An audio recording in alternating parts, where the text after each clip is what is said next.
Have you ever wondered if you had a chance to sit down with a multimillionaire, what he would actually teach you, what he'd actually share with you?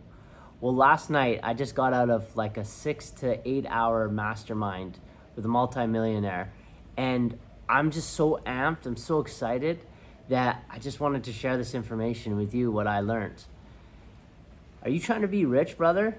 You trying to live that freedom lifestyle? Come from like lower class? You come from middle class? Trying to break through? What does it take to actually be rich? What is it like to make $1 million? What does it feel like? What are the sensations? What does it take? What do you have to do? What are these things? All these questions I've had with all these very well-off people. And last night, I got probably the biggest cognition I've made in Bali so far. And what I was taught, and some of the stuff is taught in these books.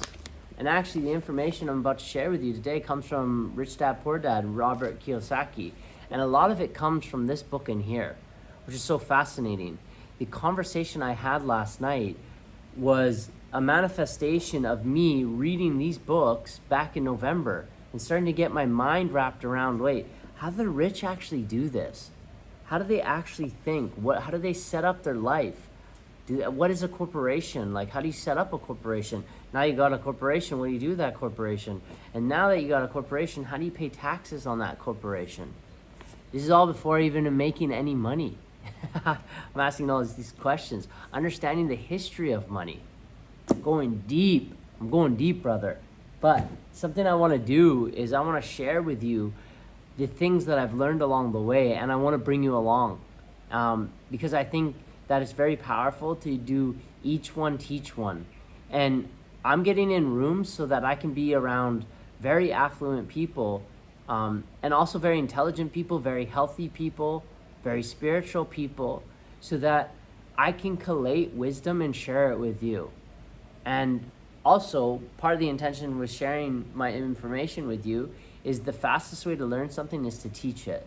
So I want to teach a concept that I was taught by this multimillionaire last night. And what I'm about to share with you, you can find in these books. And I actually had read over this information, but I never made a cognition until he explained it. So let me explain to you the first basic concept. Okay, so you see this, the three different classes here, right? You've got the poor, you've got the middle class, and you've got the rich. You see that? There's a big difference on how the poor and the middle class and the wealthy think about money and how money comes in. So let's look at the poor. So you see how the income comes in right through a job, and it goes into a salary, and then it goes straight into paying for taxes, for rent, for food, transportation, and clothes. So right off the bat, what they're doing is the lower class or the poor is trading their time for money. And they're doing that in exchange for a job. And they're bringing in income through a salary. And then all their money is going towards expenses. So let's look at the middle class. They have a job, they have a salary, and this is the kicker. They think that they're putting money into an asset, but they're actually putting money into a liability. So what do I mean by that? Well, look at what a liability is. And this is where your mind's going to get tricked if you are in the middle class, but it's important to keep your mind open here. Is that the money from their income goes into the mortgage, a car loan, a credit card debt, or student loans. And then from there, they're thinking that they're saving money or they're putting their money away for a future. And then whatever's left is going towards taxes, mortgage payment, car payment, credit card, and school loans. So you see in that graph how the middle class is confusing expenses, and they're thinking that a liability is an asset. And a liability is something that depreciates and loses value and doesn't pay you. And an asset is something that pays you without working. So in the middle class, you see them. It's primarily like doctors and lawyers and anyone in these kind of categories that are thinking that they'll get a house, they'll pay a mortgage, pay it for 25 years, they'll live in it, they'll get a car, they'll get like a nice BMW, but they're basically like lower rich broke. They don't really have time freedom because they're still working for their money. They're still exchanging their time for money, even though it's more money, but they're still exchanging their time for money. So it's a big point you want to consider while I'm explaining this, is that the middle and poor are exchanging their time for money. Now, I know this may seem like a basic concept, maybe it is, but we'll get into this. I'm going to get into a lot more detail into this. But I really want to make sure you can understand the difference there. They're exchanging their time for money. Now, let's look at the rich. So you can now see that their income doesn't come from a job, doesn't come from a salary. Their income comes from assets. So their income comes from real estate, stocks, bonds, notes, intellectual property. And then they pay themselves a salary from, okay, I'm going to slow this down for a second because this doesn't explain it exactly on this graph.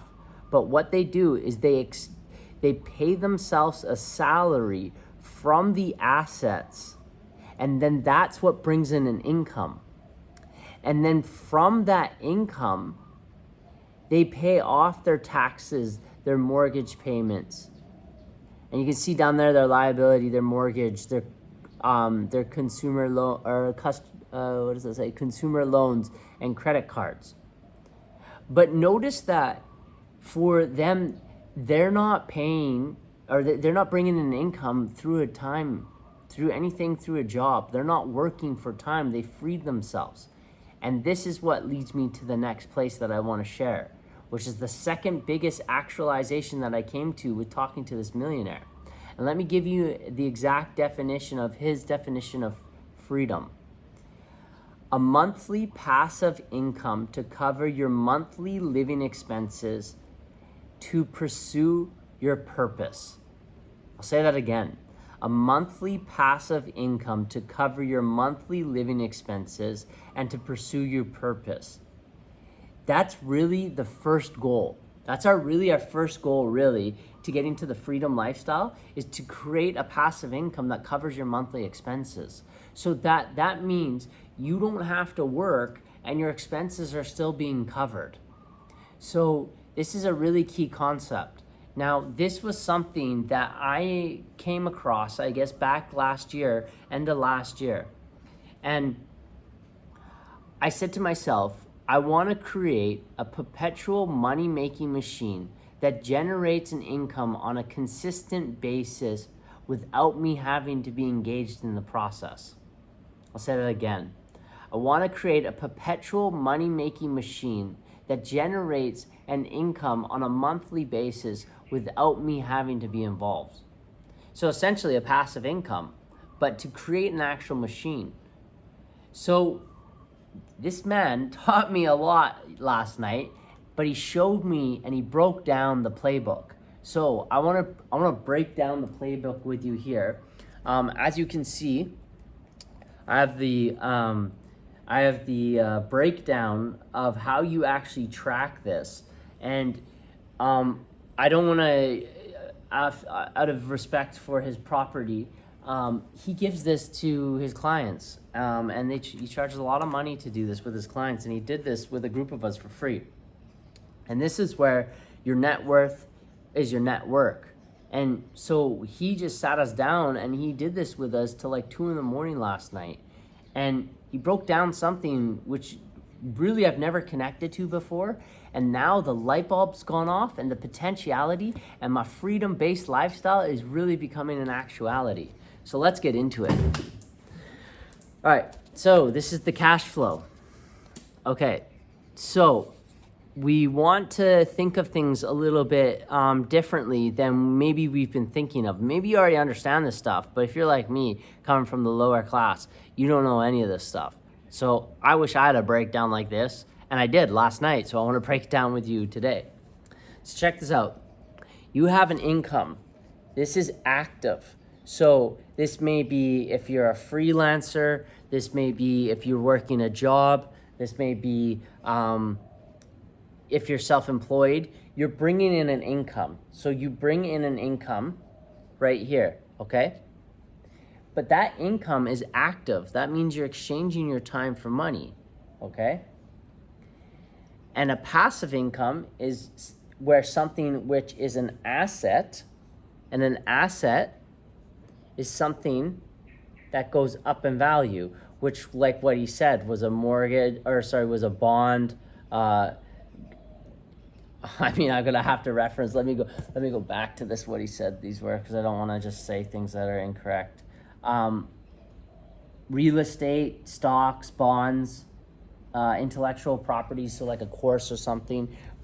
This is all assets. These are things that go up in value over time. And let's say a one and done, right? Like if you create a course online or a digital product and sell it, it's a one and done, and then it just keeps going up. So that's what creates a passive income, okay? So now you've got your passive income. Now you come to your expenses. And what you do is, this is like rent, this is food, this is insurance, health insurance, all these like staples in life that you have to do in life. This is where you would put all your expenses. Now, what you do is you come to your liability and put in all your liabilities. So what would be a liability? That would be like, depending if you're living in a house paying a mortgage, if you're actually living in the house paying a mortgage, car loans, student debt, credit cards, all this type of stuff, those are liabilities. So then you would put your liabilities down in there. So then what you want to do is you want to put your income, and I'm just going to reference my sheet here because I want to make sure I'm telling you it correctly.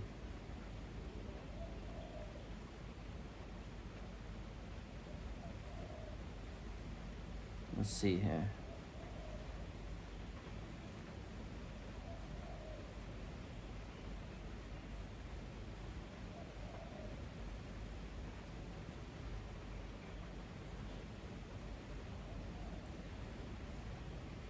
Okay, so what you want to do is you want to put your income, so whatever you're making a month, you want to put that right here in this spot. And then you want to put your expenses right in this spot. And then, like, this is quite simple math, but you minus your income minus your expenses, which gets you your cash flow. Now, this is kind of the key number that we're looking for here. And what we want to do is, the first stage we want to get to, and this is, I'm literally creating this today. I'm not kidding you. I'm creating a business plan today in a Google document to try to make this happen. I'm going to get this guy to help me out as well. But essentially what you want to do is you want to take your expenses and you want your passive income to cover them. So right now, my partner and I's expenses are about $3,000 a month for everything for both of us, which is pretty cheap. You know, in Bali, we don't have to do too much. That's USD. So now what we want to do is we want to create a passive income machine, or like, yeah, passive money-making machine that covers our expenses. So right now, like a good return, like let's say on like a if you're storing like a loan or something, is like 9%. But it's called APR. So right now, if you've got crypto, if it's going down, you can invest it in these things called UST, which is like a stable coin. And if you put it in, I forget the exact name. He was saying it to me last night. It's called Freeway, I think it is. You can store your Bitcoin in it, and you can store it. You can basically give your money to the storage place, basically where it stores your money, and you can get, if you lock your money in for a year, you can get about what they call like a 18% APR. And we found this other one that you can store your Bitcoin on, and you get a 40% APR, which is like basically an APR. So 40%, I don't got my calculator out right now. Let's see here. Bring out my calculator.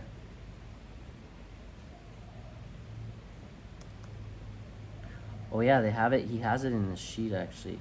But let's say you got $10,000 in Bitcoin, times that by 0.4. Is that divided by 12? Okay, so check this out.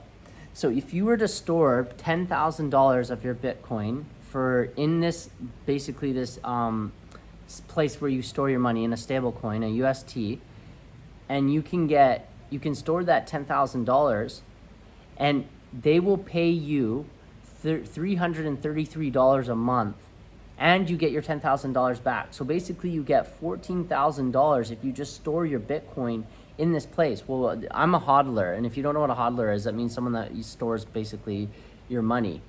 But like, and I just bought Bitcoin and just sat. I don't make trades. I don't do anything like that. I just wait for the market to do whatever it's doing.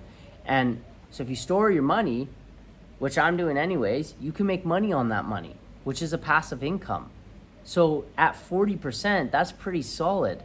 And you can buy insurance for that money, which is at 3%. So I guess the actual number would be 37%.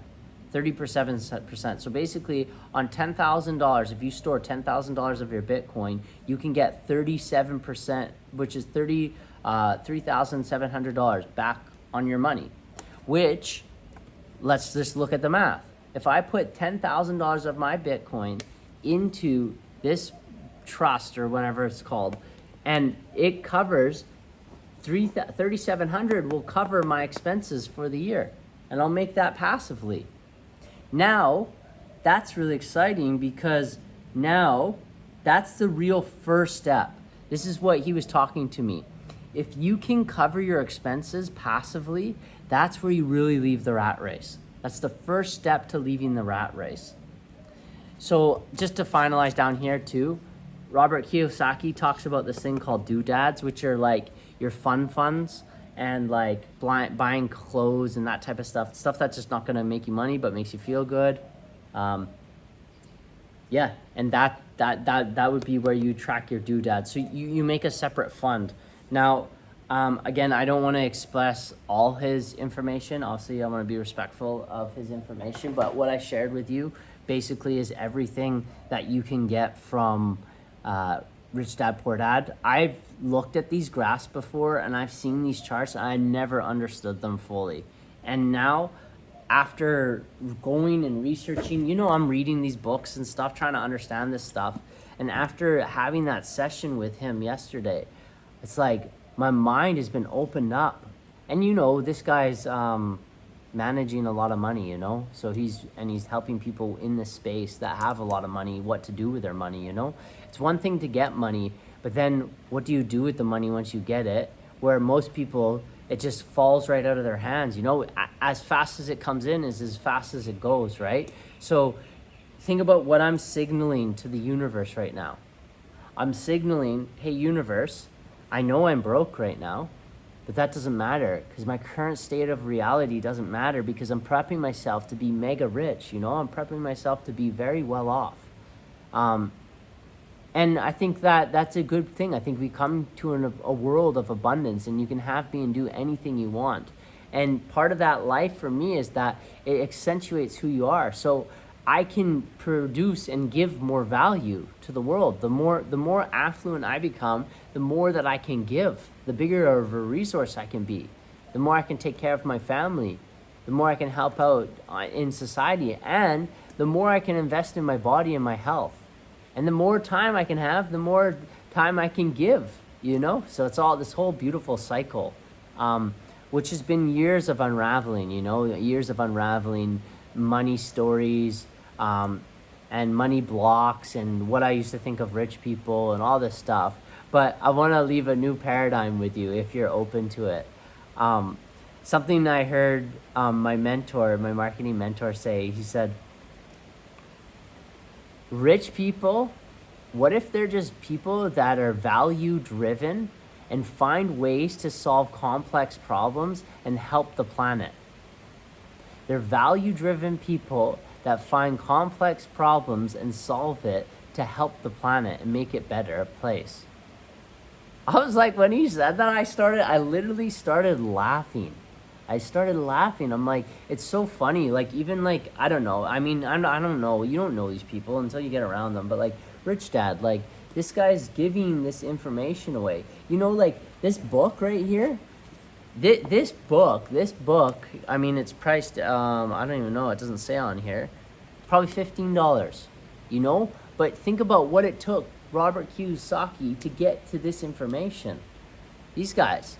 What I heard about books, which is so interesting, is it like you can take someone's 40 years of experience, and they put it in one book, you know? And you can basically, they take you from start to finish, you know? It's like really interesting. And something that, so I'm just flipping right now, and you see he's talking about it here in this book, right? He's breaking it down to you. Where the poor is, where the middle class is, and where the rich is, right? You see that right here. You know? So this is really interesting stuff. And yeah, I wanted to jump in on this because this was a crazy night, man. I had a crazy unlock.